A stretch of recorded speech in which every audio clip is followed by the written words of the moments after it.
Dear student, अगर आपको भी किसी क्वेश्चन में डाउट है तो आपको उस क्वेश्चन का फोटो खींचना है और क्रॉप करना है। तुरंत 5 सेकंड में उस क्वेश्चन का आंसर वीडियो सॉल्यूशन के साथ आपको मिल जाएगा।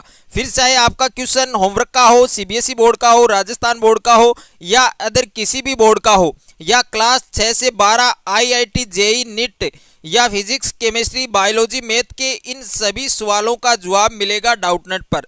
साथ ही डाउटनेट पर क्लास 9 से 12 के बच्चों के लिए लाइव क्लासेज हिंदी मीडियम और इंग्लिश मीडियम में चल रही है। 3 करोड़ से ज़्यादा बच्चे इस एप्लीकेशन पर पढ़ाई कर रहे हैं। डाउटनेट के इस एप्लीकेशन को अभी डाउनलोड कीजिए, लिंक मिलेगा डिस्क्रिप्शन में। हेलो प्यारे बच्चों, स्वागत है आप सभी का आपके अपने यूट्यूब चैनल में। तो आज के इस वीडियो में बोर्ड ने जो नया पाठ्यक्रम 2021 बोर्ड परीक्षा के लिए जारी किया है वो मैं आपको चैप्टर वाइज टिक करवा रहा हूँ। जो भी टॉपिक मैं आपको टिक करवा रहा हूँ वो आपको नहीं पढ़ना है। उसके अलावा जितने भी आपके टॉपिक हैं वो कंप्लीट आपको पढ़ने हैं। तो सबसे पहले हम बात करें महाजनपद काल की। तो महाजनपद काल है ये आपको नहीं पढ़ना है, यानी इसके अंदर जितने भी टॉपिक हैं इनकी राजधानियां हैं वो आपको नहीं पढ़नी है। उसके बाद में सेकंड आपके राजस्थान के प्रमुख जनपद, ये भी नहीं पढ़ना है। और इस टॉपिक के अंदर जितने भी आपके जो सभ्यताएं हैं सब हैं वो आपको नहीं पढ़ना है। उसके बाद में आपके शुंग वंश है, तो ये शुंग वंश दे रखा है, ये भी आपको नहीं पढ़ना है। और एक आपके है सातवाहन वंश, ये भी आपको नहीं पढ़ना है। उसके बाद में है आपके पाल वंश, तो पाल वंश को भी नहीं पढ़ना है। और एक आपके गुर्जर प्रतिहार वंश, तो गुर्जर प्रतिहार वंश है, ये भी आपको नहीं पढ़ना है। उसके बाद में एक है आपके राष्ट्रकूट वंश, ये भी आपको नहीं पढ़ना है। उसके बाद में आपके है चोल वंश, यानी उत्तरवर्ती चोल राज्य, ये आपको नहीं पढ़ना है। चोल वंश वाला है ये आपको नहीं पढ़ना है। उसके बाद में है आपके पल्लव वंश, जो पल्लव वंश दे रखा है ये भी आपको नहीं पढ़ना है। उसके बाद में नेक्स्ट है आपके चालुक्य वंश, तो चालुक्य वंश है ये भी आपको नहीं पढ़ना है। और उसके बाद में है बाह्य आक्रमण और आत्मसातीकरण, जिसमें शक है, हुण है और कुषाण है, इनको नहीं पढ़ना है। बाकी का इस चैप्टर में जितने भी आपके टॉपिक हैं वो सारे टॉपिक आपको पढ़ने हैं। चैप्टर नंबर 2 आपका संघर्षकालीन भारत 1206 ईस्वी से 1757 ईस्वी तक। इस चैप्टर में आपको ओनली 2 टॉपिक नहीं पढ़ने हैं, उनके अलावा कंप्लीट चैप्टर आपको तैयार करना है। तो एक आपको ये नहीं पढ़ना है इसमें विजयनगर और बहमनी साम्राज्य। एक तो विजयनगर नहीं पढ़ना है और सेकंड आपके बहमनी साम्राज्य, ये नहीं पढ़ना है आपको। उसके बाद में जो सेकंड टॉपिक है जो चैप्टर नंबर 2 आपके, उसमें आपको एक ये नहीं पढ़ना है सिख धर्म का प्रादुर्भाव और विकास, ये नहीं पढ़ना है। तीसरा चैप्टर आपके अंग्रेजी साम्राज्य का प्रतिकार और संघर्ष, तो इसमें भी आपके 3 या 4 टॉपिक हैं जिनको आपको नहीं पढ़ना है, बाकी पूरा चैप्टर आपको कंप्लीट पढ़ना है। तो इसमें आपके है अंग्रेजों का मराठा व मैसूर से संघर्ष, ये वाला जो टॉपिक है ये नहीं पढ़ना है। और इसमें जितने भी आपके टॉपिक हैं वो आपको नहीं पढ़ने हैं। उसके बाद में आपके नेक्स्ट है अंग्रेजों का पंजाब के साथ संघर्ष, ये भी आपको नहीं पढ़ना है, यानी अंग्रेजों का जो पंजाब के साथ जो संघर्ष हुआ था वो भी आपको नहीं पढ़ना है। उसके बाद में नेक्स्ट है आपके इसमें जो बंगाल, ये आपके क्रांतिकारी संगठनों का स्वतंत्रता। उसके बाद में नेक्स्ट है आपके महाराष्ट्र में क्रांतिकारी आंदोलन, ये भी नहीं पढ़ना है आपको। और चापेकर बंधुओं द्वारा रैंड की हत्या, ये वाला भी नहीं पढ़ना है। और श्यामजी कृष्ण वर्मा तथा लंदन में इंडिया हाउस की स्थापना, ये भी नहीं पढ़ना है। उसके बाद में आपके नेक्स्ट है विनायक दामोदर सावरकर, ये भी नहीं पढ़ना है आपको।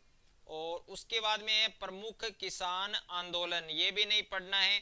और बंगाल में क्रांतिकारी आंदोलन, ये भी नहीं पढ़ना है। बाकी का पूरा चैप्टर आपको कंप्लीट पढ़ना है।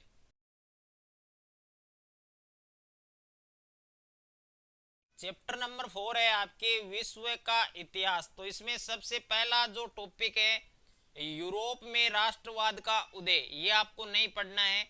उसके बाद में ये उदारवादी राष्ट्रवाद दे रखा है, ये भी नहीं पढ़ना है। और एक है आपके यूरोप में राष्ट्रवाद के कारण, जितने भी कारण हैं सभी कारण आपको नहीं पढ़ने हैं। एक टॉपिक है आपके जर्मनी और इटली का एकीकरण, ये भी नहीं पढ़ना है। जर्मनी का एकीकरण दे रखा है इसमें, और इसके सहायक तत्व दे रखे हैं, इनके कारण दे रखे हैं, ये कुछ भी नहीं पढ़ना है आपको। जर्मनी और इटली का जो एकीकरण है उस टॉपिक को आपको नहीं पढ़ना है, बाकी पूरा चैप्टर आपको कंप्लीट पढ़ना है। चैप्टर नंबर 5 है आपके लोकतंत्र। तो लोकतंत्र में आपको सबसे पहले लोकतंत्र का अर्थ और उनके विभिन्न प्रकार, यानी ये नहीं पढ़ना है। लोकतंत्र का अर्थ ये नहीं पढ़ना है, और इसके टाइप दे रखे हैं वो भी आपको नहीं पढ़ने हैं।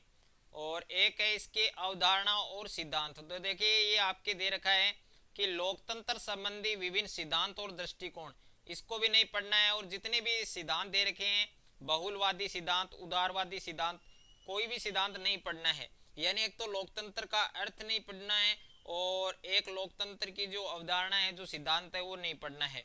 बाकी पूरा चैप्टर आपको कंप्लीट पढ़ना है। चैप्टर नंबर 6 है आपके केंद्र सरकार। तो इसमें आपको पहला जो टॉपिक दे रखा है आपको कार्यपालिका, ये वाला नहीं पढ़ना है। उसके बाद में एक आपके उपराष्ट्रपति दे रखा है, यानी जो उपराष्ट्रपति वाला जो टॉपिक है वो नहीं पढ़ना है आपको। उपराष्ट्रपति की शक्तियां और ये वाला टॉपिक आपको नहीं पढ़ना है। यानी इसके अंतर्गत जितने भी आपके टॉपिक है वो नहीं पढ़ने हैं। उपराष्ट्रपति वाला ये दे रखा है, उपराष्ट्रपति का निर्वाचन, इनका गठन, इनकी जो शक्तियां हैं, ये आपको नहीं पढ़ना है। उसके बाद में है आपके मंत्री परिषद का जो निर्माण है, उसका जो गठन है, ये भी आपको नहीं पढ़ना है। उसके बाद में एक टॉपिक है आपके न्यायपालिका। तो जो न्यायपालिका है और सर्वोच्च न्यायालय का जो गठन है, तो न्यायपालिका है, और सेकंड आपके सर्वोच्च न्यायालय है उसका गठन, ये नहीं पढ़ना है। बाकी को आपका जो पूरा चैप्टर है वो आपको तैयार करना है। चैप्टर नंबर 7 है आपके राज्य सरकार। तो राज्य सरकार में आपके एक जो टॉपिक है वो रिमूव किया है इस बार, विधान परिषद का गठन। तो ये वाला जो टॉपिक है इसको नहीं पढ़ना है। 8वां चैप्टर आपके जल संसाधन। तो इसमें आपको कुछ नहीं पढ़ना है, पूरा चैप्टर इस बार रिमूव हो चुका है, हट चुका है। चैप्टर नंबर 9 में आपको 2 टॉपिक नहीं पढ़ने हैं, जिसमें पहला टॉपिक है आपके भारत की प्रमुख दलहन फसलें, यानी जो दालें हैं उनके बारे में आपको नहीं पढ़ना है। दूसरा टॉपिक है आपके भारतीय अर्थव्यवस्था में कृषि का योगदान, ये भी नहीं पढ़ना है। इसमें रोजगार का साधन दे रखा है, सकल घरेलू उत्पाद में सहायक, विदेशी व्यापार में योगदान, ये कुछ नहीं पढ़ना है आपको। 10वां चैप्टर आपके खनिज व ऊर्जा संसाधन। तो इसमें जो फर्स्ट टॉपिक दे रखा है ये आपको नहीं पढ़ना है, भारत के प्रमुख खनिज, जिसमें आपके लौह है, ऐसक, तांबा, बॉक्साइट, जो सीसा दे रखा है, अभ्रक दे रखा है, उनको नहीं पढ़ना है। बाकी को आपको जो पूरा चैप्टर है वो कंप्लीट तैयार करना है। चैप्टर नंबर 11 आपके विनिर्माण उद्योग। तो इसमें जो पहला टॉपिक है भारत में वो है इस्पात उद्योग, एक तो आपको ना है, ये वाला नहीं पढ़ना है। उसके बाद में सेकंड है सूती वस्त्र उद्योग। तो सूती वस्त्र उद्योग जो यहाँ पर दे रखा है ये वाला भी आपको नहीं पढ़ना, यानी सूती वस्त्र उद्योग भी नहीं पढ़ना है। उसके बाद में नेक्स्ट दे रखा है आपके सीमेंट उद्योग। तो सीमेंट उद्योग है, इसको भी नहीं पढ़ना है। और इसके बाद में आपके कागज उद्योग। तो जो कागज उद्योग दे रखा है इसको भी आपको नहीं पढ़ना है। बाकी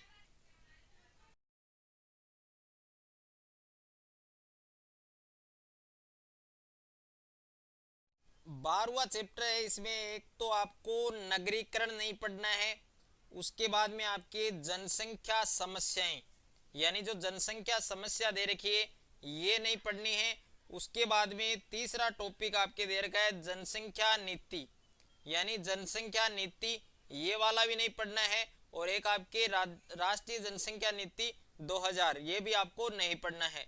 बाकी आपको पूरा चैप्टर तैयार करना है। एक आपके 12 के चैप्टर में जो राजस्थान की जो जनसंख्या नीति दे रखी है ये भी आपको नहीं पढ़ना है। 13वां चैप्टर आपके परिवहन और संचार, ये चैप्टर आपके पूरा ही हट चुका है, तो इस चैप्टर को आपको नहीं पढ़ना है। 14 का चैप्टर आपके आर्थिक अवधारणाएं और नियोजन। तो इसमें पहला जो टॉपिक दे रखा है राष्ट्रीय आय का सामान्य परिचय, ये आपको नहीं पढ़ना है। उसके बाद में नेक्स्ट जो टॉपिक है आपके अर्थव्यवस्था के क्षेत्र, ये आपको नहीं पढ़ना है। इसके अलावा आपको कंप्लीट चैप्टर तैयार करना है। चैप्टर नंबर 15 आपके भारतीय अर्थव्यवस्था की विशेषता और उनकी नवीन प्रवृत्तियां। तो इसमें आपके ओनली एक ही टॉपिक है जिसको आपको नहीं पढ़ना है। भारतीय अर्थव्यवस्था एक विकासशील अर्थव्यवस्था के रूप में, इस टॉपिक को नहीं पढ़ना है और बाकी सारा चैप्टर आपको तैयार करना है। 16वां चैप्टर है आपके भारतीय अर्थव्यवस्था के समक्ष चुनौतियां। तो इसमें भी आपके एक ही टॉपिक है जिसको नहीं पढ़ना है, बाकी कंप्लीट चैप्टर आपको तैयार करना है। तो वो कौन सा टॉपिक है जिसको नहीं पढ़ना है? मूल्य वृद्धि या मुद्रास्फीति, इस टॉपिक को नहीं पढ़ना है, बाकी आपको पूरा चैप्टर तैयार करना है। उसके बाद में चैप्टर नंबर 17 है, 18 है और 19 है और 20 है। इन चैप्टर को नहीं पढ़ना है, यानी 17 से लेकर 20 तक के जो चैप्टर हैं वो आपके पूरे चैप्टर ही रिमूव हो चुके हैं, हट चुके हैं। तो आपको इन चैप्टर को नहीं पढ़ना है। अगर मेरा ये वीडियो आपको अच्छा लगे तो वीडियो को लाइक करें, दोस्तों के साथ शेयर करें। आप नए हैं तो चैनल को सब्सक्राइब कर लीजिए और साथ में नोटिफिकेशन बेल को प्रेस